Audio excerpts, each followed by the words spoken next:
Minimal ada niat walaupun sesaat, 1 jam 2 jam untuk kemudian kita itikaf, terutama di hari-hari atau malam-malam diganjil di 10 hari terakhir Ramadan. Mencari Lailatul Qadar itu sebenarnya adalah memperbanyak amal soleh di waktu 10 hari terakhir Ramadan, dan memperbanyak sholat, membaca Al-Quran, lalu infak, lalu banyak-banyak berdoa yang sudah maksur yang diajarkan Nabi.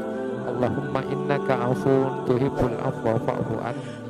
Ya, ketika menghidupkan malam itu yang dilakukan boleh diantaranya adalah bermuhasabah. Doanya, ya Allah, aku sudah khatam Al-Quran ini, adakah pengaruh pada diriku? Apakah hatiku semakin lembut? Apakah hatiku kemudian menjadikan Al-Quran ini di depan aku sehingga aku bisa menjadi hambamu yang kemudian dicintai oleh engkau karena mengikuti petunjuk? Atau justru di belakang, ambisi kita bukan cuma khatam Al-Quran, tapi ketika selesai membaca Al-Quran berdoalah kepada Allah, ya Allah, kapan saya menjadi orang bertakwa sebagaimana ayat-ayat yang sudah aku baca? Kapan aku menjadi orang yang bersyukur kepada Allah sebagaimana ayat-ayat yang sudah aku baca? Kapan aku menjadi orang yang sabar yang sebenar-benarnya sebagaimana ayat-ayat yang sudah aku baca? Kapan aku bisa khusyuk? Kapan aku bisa menjaga lisan? Kapan aku bisa menjaga pandangan? Kapan aku bisa menjaga anggota tubuh yang lain sebagaimana ayat-ayat yang sudah aku baca?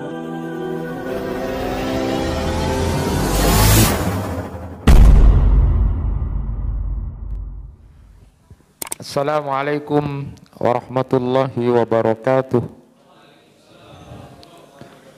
Alhamdulillah alladzi ja'ala sahra ramadana sahra siyam lil mu'minin, anzala fihi al-Qur'an hudan linnas wa bayyinatin minal huda wal furqan. Ashhadu an la ilaha illallah wahdahu la syarikalah wa ashhadu anna Muhammadan abduhu wa rasuluh. Allahumma salli wa sallim wa barik ala nabiyyina Muhammad wa ala alihi wa ashabihi ajma'in. Rabbi shrah li sadri wa yassir li amri wahlul 'uqdatam min lisani yafqahu qawli, amma ba'du. Bapak-bapak, ibu-ibu, jamaah kuliah tarawih yang dirahmati Allah, Syekh Abdul Aziz At-Taufi itu menyampaikan diusahakan agar bisa iktikaf 10 hari di bulan Ramadan itu terakhirnya. Bila tidak mampu untuk iktikaf selama 10 hari, maka iktikaflah di waktu ganjil. Jadi 21, 23, 25, 27 dan 29. Bila tidak mampu juga, tidak mampu untuk iktikaf di 5 hari ganjil itu, maka kata beliau, iktikaflah paling tidak di malam ke-27. Malam ini adalah malam ke-27. Karena menurut riwayat Ibnu Abbas radhiyallahu anhu itu yang paling kuat memang di 27 itu. Ya. Nah, kalau tidak bisa juga iktikaf untuk di 27 itu, maka paling tidak diusahakan di salah satu waktu di hari-hari atau malam-malam ganjil itu iktikaflah walaupun sesaat. Jadi sesaat itu walaupun 1 jam, 2 jam. Itu didasarkan pada Ya'la bin Umayyah, salah satu sahabat Nabi sallallahu alaihi wasallam yang suka beriktikaf di masjid itu dan diniati untuk iktikaf walaupun sebentar. Kalau kita tahu bahwa iktikaf itu di luar bulan Ramadan itu sunnah, apalagi kemudian di bulan Ramadan. Minimal ada niat. Jadi walaupun sesaat, 1 jam, 2 jam untuk kemudian kita iktikaf, terutama di hari-hari atau malam-malam diganjil di 10 hari terakhir Ramadan. Nah, ketika ditanya Syekh Aiman Al-Jami itu tentang salah seorang rektor Universitas Hadis di Universitas Madinah, itu beliau ditanya apa yang dimaksud mencari Lailatul Qadar itu? Mencari Lailatul Qadar itu sebenarnya adalah memperbanyak amal soleh di waktu 10 hari terakhir Ramadan, kemudian memperbanyak sholat, lalu membaca Al-Quran, lalu infak atau sedekah, lalu banyak-banyak berdoa yang sudah maksur yang diajarkan Nabi, Allahumma innaka afun tuhibbul afwa fa'fu anni. Jadi memperbanyak doa itu, lalu kemudian memperbanyak tadarruknya kita kepada Allah Subhanahu wa taala.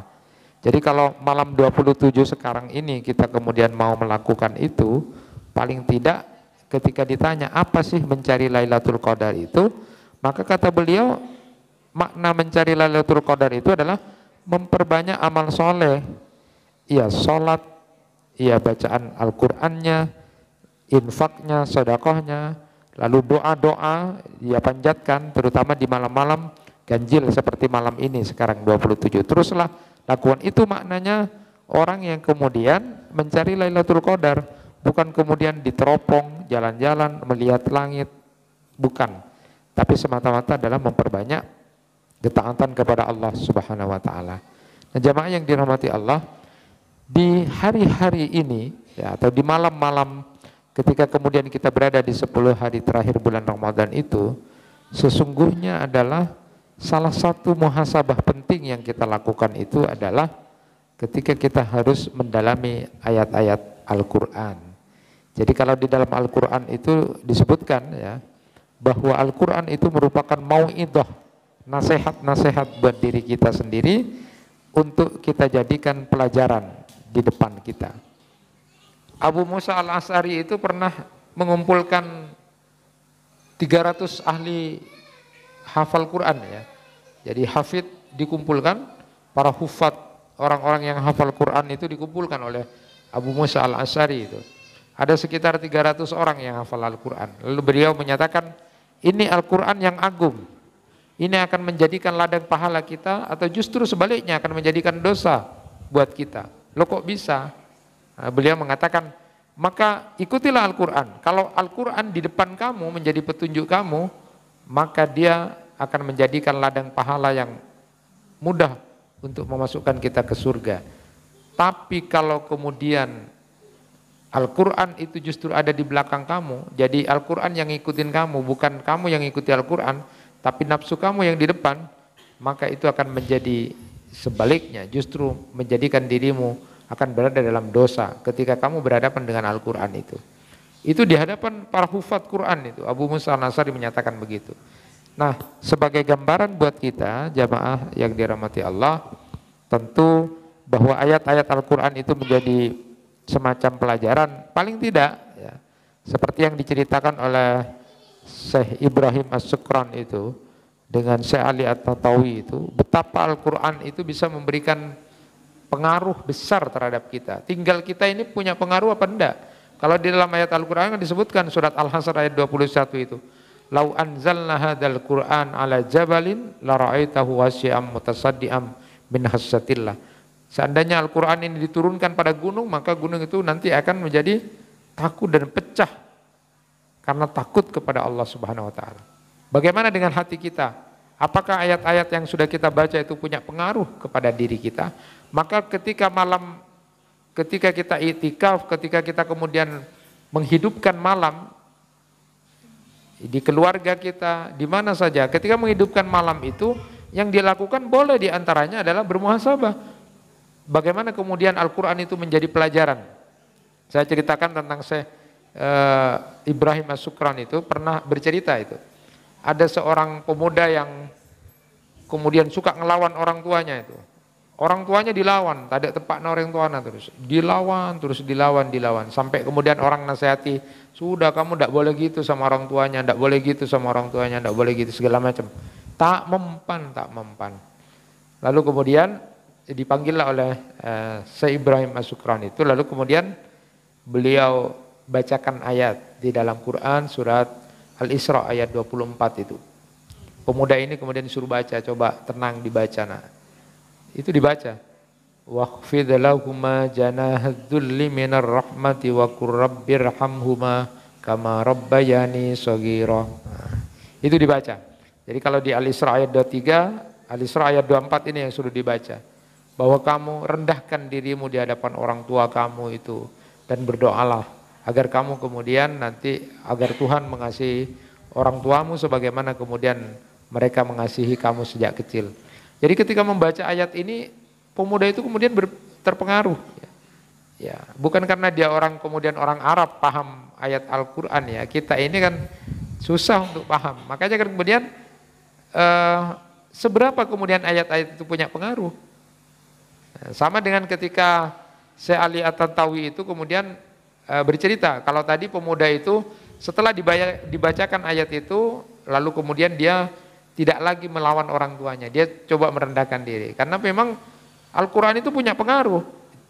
Gunung saja bisa pecah gitu kan. Bagaimana hati kita ini, kok sekeras besi itu. Hati ini kan sebenarnya lembut ini lembut sebenarnya. Tapi mulanaksowa, lebihan dari besi itu.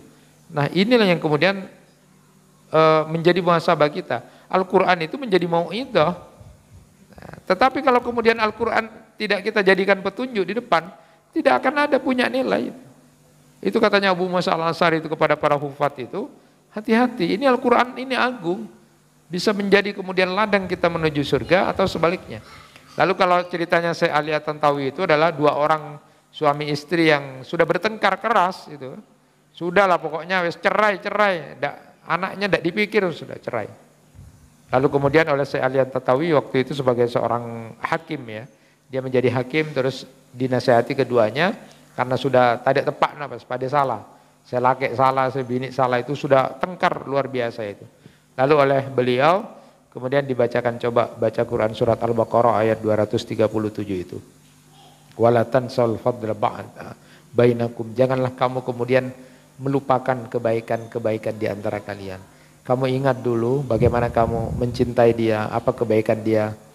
Coba ingat dulu waktu awal gimana. Diingat-ingat akhirnya dua-duanya merendah. Lalu diingatkan tentang saya nggak anak nabekna, anak itu jadi gini-gini segala macam. Akhirnya kemudian keduanya mulai merendah dan sama tangis-tangisan.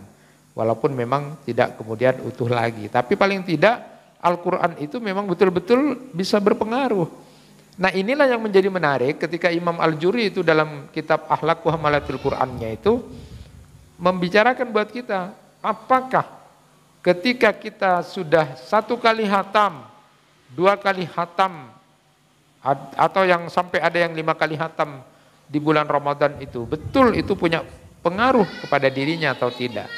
Paling tidak untuk membersihkan hatinya dengan efek bacaan-bacaan Quran, pahala-pahalanya, kebaikan-kebaikannya itu akan berpengaruh terhadap sistem organik tubuh kita ini. Betul itu bacaan-bacaan Al-Quran, betul sudah ada penelitian.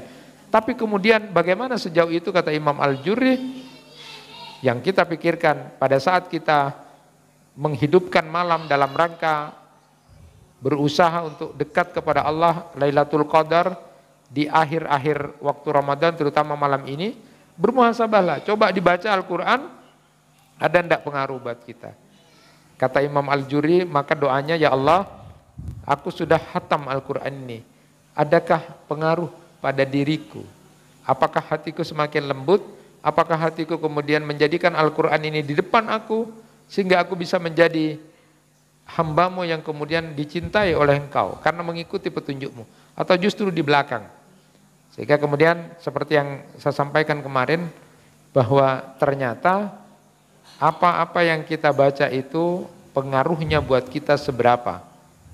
Maka ada orang yang kemudian dianjurkan oleh beliau Imam Al-Juri, ambisi kita bukan cuma hatam Al-Quran, tapi ketika selesai membaca Al-Quran berdoalah kepada Allah, ya Allah, kapan saya menjadi orang bertakwa sebagaimana ayat-ayat yang sudah aku baca? Kapan aku menjadi orang yang bersyukur kepada Allah sebagaimana ayat-ayat yang sudah aku baca? Kapan aku menjadi orang yang sabar yang sebenar-benarnya sebagaimana ayat-ayat yang sudah aku baca? Kapan aku bisa khusyuk? Kapan aku bisa menjaga lisan? Kapan aku bisa menjaga pandangan?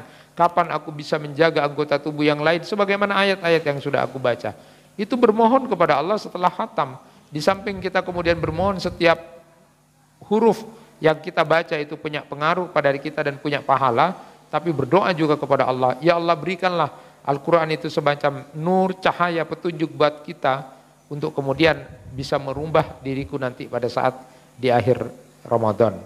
Sehingga kalau Ibnu Rajab Al-Hambali itu di kitab Bughyatul Insan fi Wadha'ifi Ramadan yang menyebutkan bahwa bab tentang akhir-akhir Ramadan atau hari-hari atau malam-malam di akhir Ramadan itu berbicara tentang bagaimana kemudian amal kita ini diterima oleh Allah karena kita punya perubahan yang luar biasa dalam hidup kita.